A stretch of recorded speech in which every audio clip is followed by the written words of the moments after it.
একটা খাতা নিবা, খাতা নেওয়ার পরে এই যে এইভাবে ছোট ছোট ঘর বানাবা। এই ঘরগুলো বানাইতে পারবে না?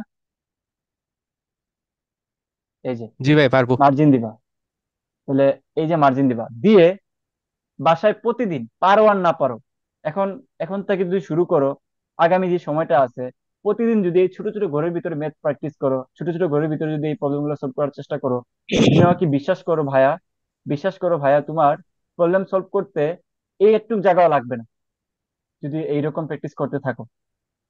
যেমন আমি, যেমন কিভাবে হয় ধরো তোমাকে বলছে যে উপর থেকে কোন একটা বস্তু পড়তেছে, কোন জায়গায় তার গতিশক্তি বিভব শক্তির হচ্ছে এন গুণ।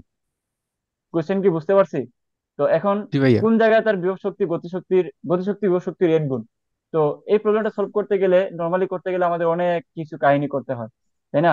তাহলে একটা বস্তু পড়তেছে, দেন উপর থেকে কিছু অংশে এক্স ধরলাম, উপরের অংশে এইচ মাইনাস এক্স হাবি যাবি, এগুলা করা যাবে না। জাস্ট একটা শর্টকাট আছে, কি শর্টকাট?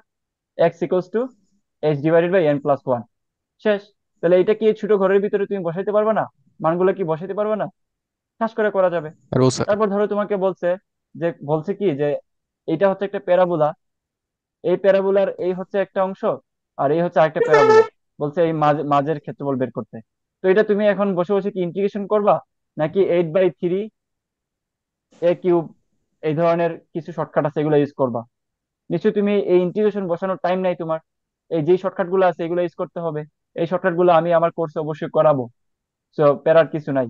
তাহলে এই শর্টকাট গুলো তুমি এই ছোট ছোট ঘরের ভিতরে বসাইতে পারবে, তুমি কখনো ইন্টিগ্রেশনটা এই ছোট করে বসাইতে পারবা না।